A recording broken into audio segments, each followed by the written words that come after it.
Hi, ഞാൻ നാജ. എല്ലാവർക്കും നമസ്കാരം. വെൽക്കം ബാക്ക് ടു നാജ താറ്റ്സ് അടുക്കള.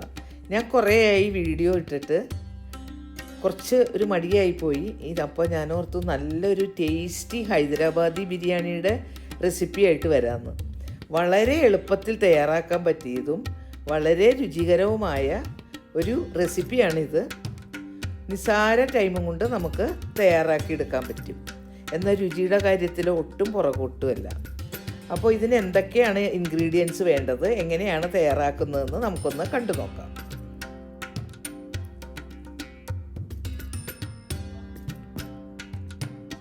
ആദ്യം തന്നെ നമുക്ക് ചിക്കന് വേണ്ട മസാലയ്ക്കുള്ള ഇൻഗ്രീഡിയൻസ് നോക്കാം.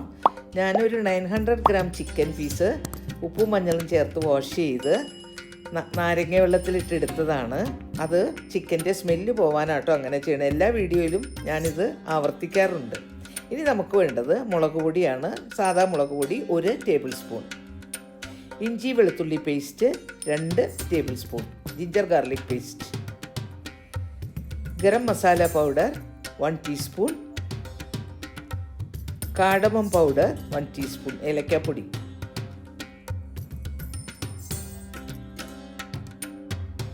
ഫ്രൈഡ് ഓണിയൻസ്, നല്ല ഗോൾഡൻ ബ്രൗൺ കളറിൽ ഫ്രൈ ചെയ്തെടുത്ത ഓണിയൻസ് 1 കപ്പ്, ഉപ്പ് പാകത്തിന്. അത് ഓരോരുത്തരുടെ അളവ് പാകമാണല്ലോ, അതുകൊണ്ട് ഞാൻ മെഷർമെൻറ്റ് പറയുന്നില്ല. ഇനി വേണ്ടത് മെൽറ്റഡ് ഗീ 4 ടേബിൾ സ്പൂൺ, പച്ചമുളക് 2, മിൻറ്റ് ലീവ്സ് പുതിന ഇല 10 തൊട്ട് 12 വരെ, മല്ലിയില കൊറിയാൻഡർ ലീവ്സ് 2 ടേബിൾ സ്പൂൺ ചെറുതായിട്ട് മുറിച്ചത്,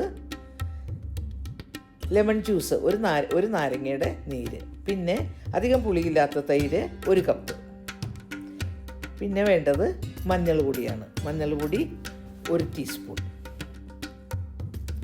ആദ്യം തന്നെ നമുക്ക് ഈ ചിക്കൻ ഒരു ബൗളിലേക്ക് മാറ്റാം. അതിനുശേഷം അതിലേക്ക് നമ്മൾ എടുത്തു വച്ചിരിക്കുന്ന 2 ടേബിൾ സ്പൂൺ ഇഞ്ചി വെളുത്തുള്ളി പേസ്റ്റ് ചേർത്ത് കൊടുക്കാം. മുളക് പൊടി 1 ടേബിൾ സ്പൂൺ, മഞ്ഞൾ പൊടി 1 teaspoon, garam masala powder 1 teaspoon, green cardamom ഏലക്കാപ്പൊടി 1 ടീസ്പൂൺ, പൊരിച്ചു വച്ചിരിക്കുന്ന സവാള ഫ്രൈഡ് ഓണിയൻസ് 1 കപ്പ് അത് ചേർത്ത് കൊടുക്കാം.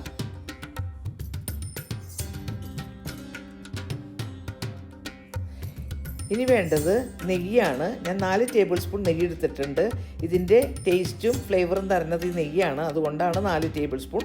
നിങ്ങൾക്ക് അത്രയും വേണ്ടാന്നുണ്ടെങ്കിൽ പകുതി നെയ്യും പകുതി ഓയിലും എടുക്കാം, അല്ലെങ്കിൽ ഫുള്ളും ഓയിലെടുക്കാം. പക്ഷേ ഹൈദരാബാദി ബിരിയാണിയുടെ റിയൽ ടേസ്റ്റ് കിട്ടണമെങ്കിൽ ഇത്രയും നെയ്യ് എടുക്കണം. അതിനുശേഷം നമുക്കതിലേക്ക് അരിഞ്ഞു വെച്ചിരിക്കുന്ന 2 ടേബിൾ സ്പൂൺ മല്ലിയില ചേർത്ത് കൊടുക്കാം.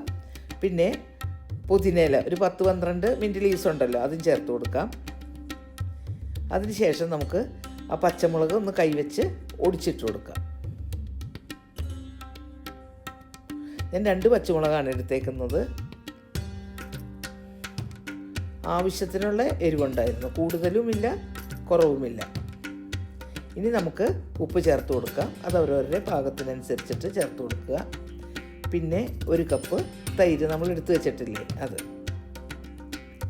ഇപ്പോൾ എല്ലാ ഇൻഗ്രീഡിയൻസും നമ്മൾ ചേർത്ത് കഴിഞ്ഞു. ഇനി നമുക്ക് നാരങ്ങ നീരും കൂടെ ചേർക്കാനുള്ളൂ. നാരങ്ങ നീരും ചേർത്ത് കൊടുക്കണം. 1 നാരങ്ങയുടെ ജ്യൂസാണത്. ഇനി നമുക്ക് കൈ വെച്ച് നല്ലതുപോലെ തേച്ച് പിടിപ്പിച്ച് കുഴച്ച് ചേർത്ത് കൊടുക്കണം. ഇത് കണ്ടോ, ഇതുപോലെ നല്ലതുപോലെ ചേർത്ത് അരമണിക്കൂർ റെസ്റ്റ് ചെയ്യാനായിട്ട് വയ്ക്കാം. ഇനി നമുക്ക് ചോറിന് വേണ്ട ഇൻഗ്രീഡിയൻസാണിത്. അതെന്തൊക്കെയാണെന്ന് നോക്കാം. കുരുമുളക് black pepper 10 bay leaves 2 shahjeera 1 teaspoon, cinnamon stick 1 inch piece, cloves ഗ്രാമ്പു 6, കാടമം ഏലക്ക 6, ബ്ലാക്ക് കാടമം 3 വലുത്, സ്റ്റാർ അനീസ് തക്കോലം. പിന്നെ 1.5 കപ്പ് ദാവത്തിൻ്റെ അരി നല്ല അരമണിക്കൂർ വാഷ് ചെയ്ത് ഞാൻ വെച്ചേക്കണതാണത്. വാഷ് ചെയ്തതിന് ശേഷം വെള്ളം പോകാനായിട്ട്, ഉപ്പ് പാകത്തിന്. പിന്നെ ഒരു തുണിയെടുത്ത് ഒരു മസ്ലിൻ ക്ലോത്ത് എടുത്ത് നമ്മൾ എടുത്ത് വെച്ചിരിക്കുന്ന ആ മസാലകളെല്ലാം കൂടെ അതിലേക്ക് ഇട്ട് കൊടുക്കുക. എന്നിട്ട് ഇതിൻ്റെ കൂടെ വേണമെങ്കിൽ ഷാജീരയും ചേർത്ത് കൊടുക്കാം. ഞാനിതിൻ്റെ കൂടെ ഷാജീര ഇടുന്നില്ല. ഈ ഓൾ ഗരം മസാല മാത്രം ചേർത്തതായി ഇതുപോലെ ഒരു സഞ്ചി പോലെ കെട്ടി ഒരു പോട്ട്ലിയാക്കി മാറ്റി വെച്ചു. അതിനുശേഷം ബാക്കി ഇൻഗ്രീഡിയൻറ്റും കൂടെ പറയാം. Saffron, fried onions, garam masala powder, cardamom powder, mint leaves, coriander leaves, പിന്നെ 2 ടേബിൾ സ്പൂൺ പാലിനകത്ത് കുറച്ച് സാഫ്രൻ ഇട്ട് വെച്ചിട്ടുണ്ട്. ഇനി വെള്ളം തിളയ്ക്കാനായിട്ട് വെച്ചു. അതിലേക്ക് നമ്മൾ തയ്യാറാക്കി വെച്ച ആ സഞ്ചി ഉണ്ടല്ലോ, പോട്ടിൽ ഇട്ട് കൊടുത്തു. അതിലേക്ക് ഷാജീരയും ചേർത്ത് കൊടുത്തു. എന്നിട്ട് ഉപ്പും ചേർത്ത് കൊടുത്തു. അത് നല്ലതുപോലെ തിളയ്ക്കാനായിട്ട് അനുവദിക്കുക. നല്ലതുപോലെ തിളയ്ക്കട്ടെ. നല്ലതുപോലെ തിളച്ചതിന് ശേഷം നമ്മൾ കഴുകി വാരി വെച്ച അരി ഉണ്ടല്ലോ, അത് ചേർത്ത് കൊടുക്കാം. എന്നിട്ട് നന്നായിട്ടൊന്ന് ഇളക്കി മിക്സ് ചെയ്ത് കൊടുക്കുക. എന്നിട്ട് ഒരു 1/4 ഭാഗം വെന്താൽ മതി. ഫുള്ളും വേവരുത്. ഫുള്ളും വെന്താൽ നമ്മൾ ദമ്മിടുമ്പോൾ അത് വല്ലാതെ കുഴഞ്ഞു പോകും. 3/4 മാത്രം കുക്ക് ചെയ്യാവുള്ളൂ. ഇപ്പോൾ 1/4 പങ്ക് വെന്തു. ഞാൻ നമ്മുടെ ചിക്കൻ മസാല പുരട്ടി വെച്ചില്ലേ, അതൊരു കുക്ക് ചെയ്യാനുള്ളൊരു പാത്രത്തിലേക്ക് മാറ്റി അവിടെ വെച്ചിട്ടുണ്ട്. ഈ ചോറ് നമ്മൾ ഇതിൽ നിന്ന് കോരി എടുക്കുമ്പോൾ ഫുള്ള് വെള്ളം എടുക്കളയരുത്. നമ്മൾ അരിപ്പേക്കട കോരി എടുക്കുമ്പോൾ കുറച്ച് വെള്ളം അതിനകത്ത് ഇങ്ങനെ കുറച്ച് വെള്ളം ഇരുന്നോട്ടെ. എന്നിട്ട് ആ ചിക്കൻ മാരിനേറ്റ് ചെയ്ത് വെച്ചിട്ടില്ലേ, അതിൻ്റെ മുകളിലേക്ക് നമുക്ക് ഈ റൈസ് ഇങ്ങനെ ചേർത്ത് കൊടുക്കാം. കണ്ടോ, കുറച്ച് വെള്ളം നിങ്ങൾ കാണുന്നുണ്ടായിരിക്കുമല്ലോ ഞാനിങ്ങനെ എടുക്കുമ്പോൾ ഇടുന്നത്. ആ വെള്ളത്തിൽ നിന്നാണ് ഞാൻ കോരി ഇടുന്നത് കേട്ടോ. അപ്പോൾ അതൊരു ലെയറായിട്ടുണ്ട്. ഇനി അതിലേക്ക് നമുക്ക് കുറച്ച് ചോപ്ഡ് കൊറിയാൻഡർ ലീവ്സ്, അരിഞ്ഞു വെച്ച മല്ലിയില ചേർത്ത് കൊടുക്കാം. അതിനുശേഷം എടുത്തു വച്ചിരിക്കുന്ന പുതിനയിലയും ചേർത്ത് കൊടുക്കാം. ഇനി നമുക്ക് ആ ഫ്രൈഡ് ഓണിയൻസ് കുറച്ചിട്ട് കൊടുക്കാം. നല്ല ഗോൾഡൻ ബ്രൗൺ കളറിൽ ഫ്രൈ ചെയ്തെടുക്കണം കേട്ടോ. അതിനുശേഷം നമുക്കതിലേക്ക് ഏലക്കാപ്പൊടി കുറച്ച് ചേർത്ത് കൊടുത്തു. പിന്നെ കുറച്ച് ഗരം മസാല കുറച്ച് സ്പ്രിങ്കിൾ ചെയ്ത് കൊടുക്കാം.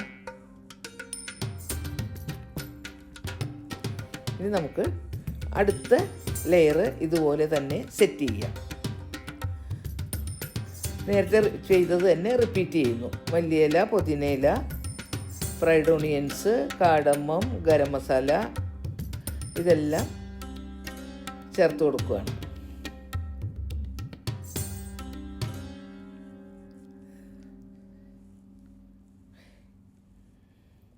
ഇപ്പം എല്ലാം ചേർത്ത് കഴിഞ്ഞു. ഇനി അതിലേക്ക് 2 ടേബിൾ സ്പൂൺ ഉരുക്കിയ നെയ്യ് ഒഴിച്ചു കൊടുക്കാം. അതിനുശേഷം ആ സാഫ്രൺ മിൽക്ക് ഉണ്ടല്ലോ അതും ഒഴിച്ചു കൊടുക്കാം.